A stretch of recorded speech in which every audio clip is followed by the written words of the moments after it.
Assalamualaikum warahmatullahi wabarakatuh. Semoga kita semua tetap dalam lindungan Allah Subhanahu wa taala. Perkenalkan, nama saya Devi Lutfiana Azaria.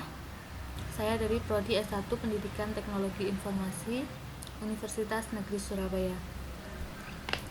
Pada kesempatan kali ini saya akan membahas tentang FDMA dan TDMA, di mana FDMA dan TDMA ini merupakan salah satu dari teknik jaringan multiple access. Jaringan multiple access ini adalah teknik yang digunakan untuk menggabungkan beberapa klien dalam satu server jaringan. Misalnya, satu BTS itu bisa diakses oleh banyak pelanggan. Untuk yang pertama adalah FDMA. FDMA itu kepanjangan dari Frequency Division Multiple Access. FDMA adalah sistem multiple access yang menempatkan seorang pelanggan pada sebuah kanal berbentuk pita frekuensi komunikasi. Jika satu pita frekuensi dianggap sebagai satu jalan, maka FDMA merupakan teknik satu pelanggan satu jalan. Jadi di FDMA itu diibaratkan sebagai lintasan lari. Pada saat pelanggan A sedang menggunakan jalan itu, maka pelanggan lain tidak dapat menggunakan sebelum pelanggan A selesai. Jadi, kalau dalam waktu yang bersamaan ada 100 pelanggan yang ingin berkomunikasi dengan rekannya, maka sudah tentu diperlukan 100 pita frekuensi. Jadi, satu lintasan ini hanya digunakan oleh satu pelanggan saja. Jadi, seperti ini. Ini channel 1, channel 2, frekuensi ini biasanya diibaratkan sebagai X, powernya Y, dan time-nya itu Z. Jadi 3 dimensi. Nah, misalnya seperti di gambar bawah ini F1 frekuensinya 12,5 kHz, F2 12,5 kHz. Ini sudah diberikan ke channel tertentu, dan ini juga sudah diberikan ke channel tertentu. Kalau setiap pita memerlukan lebar 30 kHz dan frekuensi yang digunakan berawal dari 890 MHz, maka pita frekuensi kanal 1 mulai dari 890 MHz hingga 890,030 MHz dan seterusnya. Dari frekuensi kanal 1 ke frekuensi kanal 2 itu ditambah dengan 30 kHz. Kurang lebih analoginya itu seperti ini. Anggap saja ini besar lengkungannya, ya. Nah, ini merupakan channel 1, channel 2, channel 3, channel 4. Ini channelnya itu clear, enggak overlap seperti jaringan wifi, karena udah diatur sedemikian rupa. Sedangkan lebar total seluruh pita yang digunakan adalah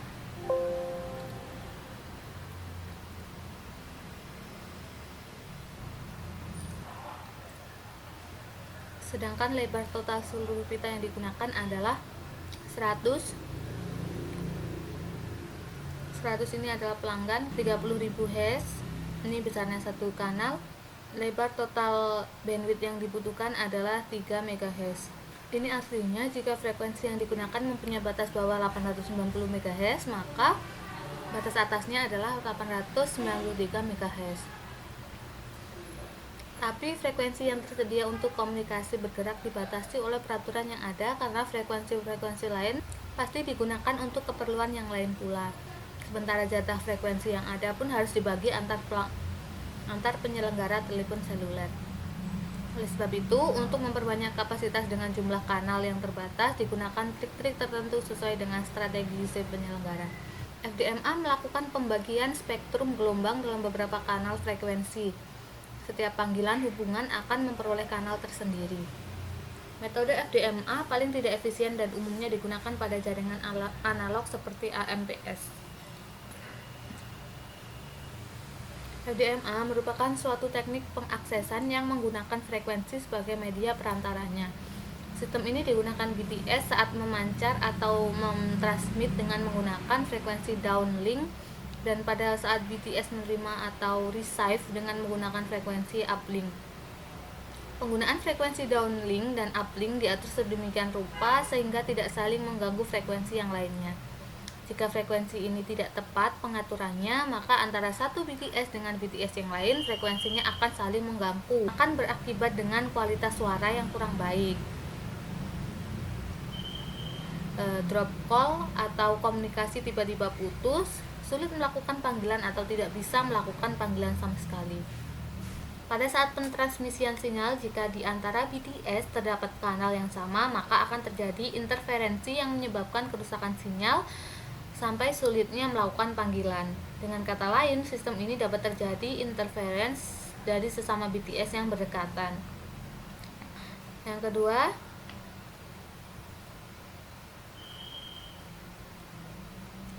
daya tahan terhadap gangguan baik noise maupun jarak tempuh lebih lemah daripada komunikasi yang telah menggunakan sistem digital AMPS tadi. Kemudian dalam komunikasi ini juga harus memperhatikan beberapa hal seperti line of sight atau loss dan topologi bumi sehingga sinyal dapat berjalan baik ke receiver. Dalam komunikasi ini juga harus memperhatikan beberapa hal seperti line of sight atau sinyal lurus tanpa halangan, kemudian ada topologi bumi, misalnya ada pegunungan, sehingga sinyal dapat berjalan baik ke penerima atau receiver. Fleksibilitas rendah, kalau antara rekonfigurasi kapasitas atau lebar pita, modifikasi diperlukan di DXR dan RXR. Untuk saluran tersebut, untuk saluran bertetangga, filter dan peralatan lain mungkin perlu diubah.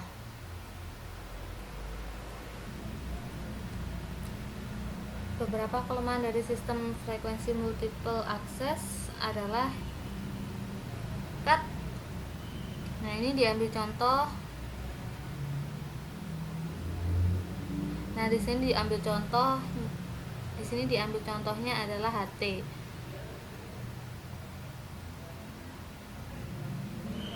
Kapasitas berkurang drastis sejalan dengan penambahan jumlah karir akibat noise intermodulasi dan back off. Perlunya pemerataan daya tiap saluran di TXR untuk menghindari capture effect. Kemudian keuntungannya adalah sistem keseluruhan yang sederhana. Kemudian dimensioning stasiun bumi kecil.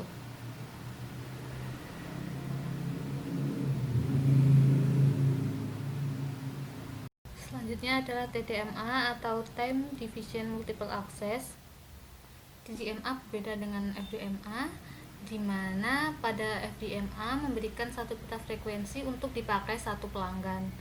TDMA memberikan satu pita frekuensi untuk dipakai beberapa pelanggan. Jadi, kanal-kanal komunikasi dirupakan dalam bentuk slot-slot waktu. Slot waktu adalah beberapa lama seorang pelanggan mendapat giliran untuk memakai pita frekuensi.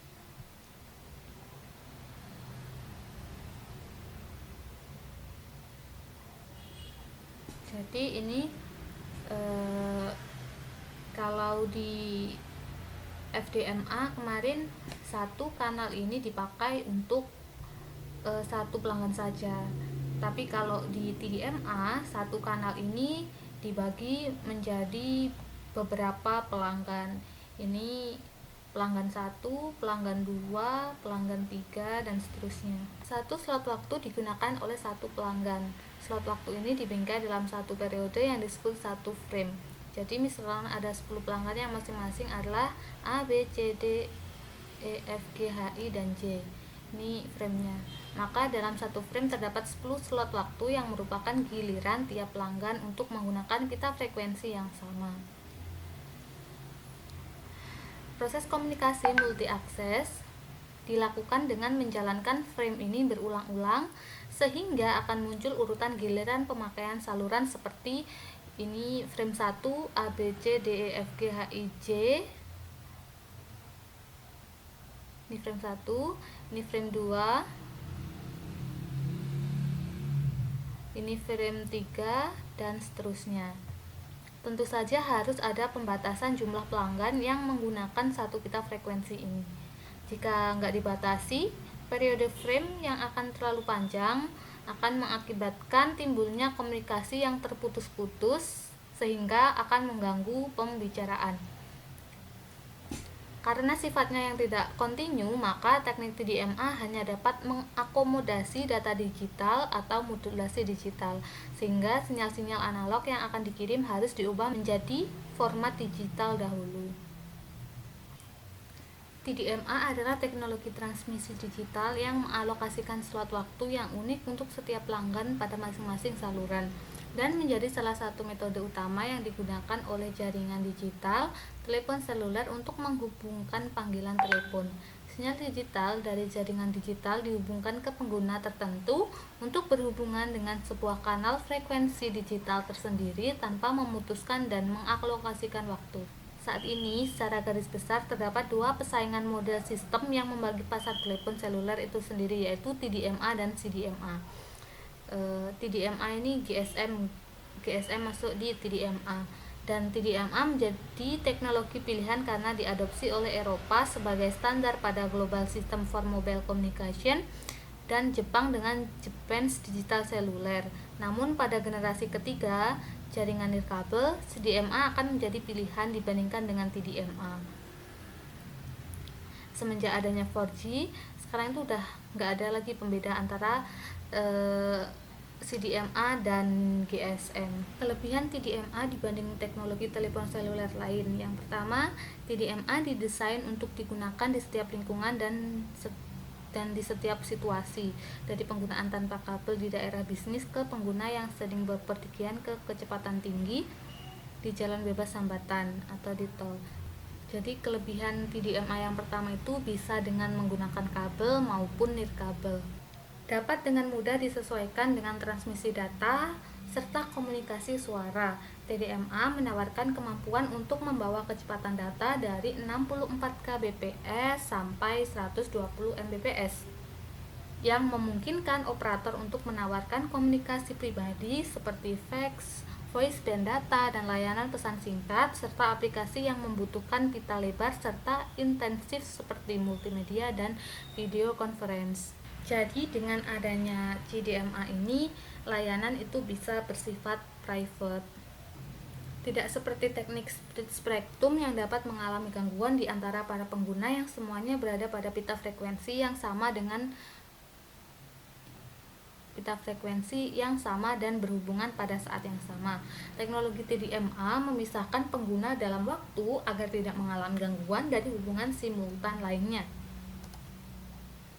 Kelebihan TDMA dibanding teknologi telepon seluler yang lain adalah selanjutnya, TDMA menyediakan daya hidup baterai yang lama.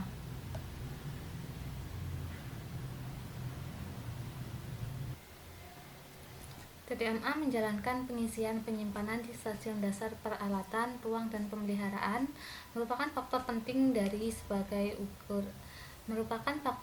sebagai ukuran pertumbuhan sel yang lebih kecil. Biaya penggunaan TDMA sangat efektif untuk mengubah teknologi arus sistem analog ke digital. TDMA adalah satu-satunya teknologi yang menawarkan pemanfaatan efisien struktur sel hierarkis, menawarkan pico, mikro, dan mikrosel. HCS mencakupan sistem yang akan disesuaikan untuk mendukung lalu lintas tertentu dan kebutuhan pelayanan, membuat sistem kapasitas lebih dari 40 kali AMPS dapat dicapai dengan biaya yang lebih efisien. Sistem layanan TDMA sesuai dengan penggunaan dual mode headset karena adanya kepentingan sesuai dengan sistem analog FDMA. Kemudian kelemahannya, penggunaan dari celah waktu yang sudah ditetapkan membuat sulit untuk mengendalikan panggilan ke kolom berikutnya, menambahkan kemungkinan dari sebuah panggilan akan terputus ketika panggilan tersebut bergerak di antara kolom-kolom. TDMA merupakan pokok dari penggabungan bagian-bagian di histori yang berdampak ketika potongan dari perbincangan melompat mengelilingi bangunan dan kesulitan lainnya seperti sikap pada saat perbincangan sampai pada telepon dari urutan. Sekian pemaparan dari FDMA dan TDMA pada hari ini. Saya mohon maaf apabila ada kesalahan kata atau apapun itu. Saya akhiri, wassalamualaikum warahmatullahi wabarakatuh.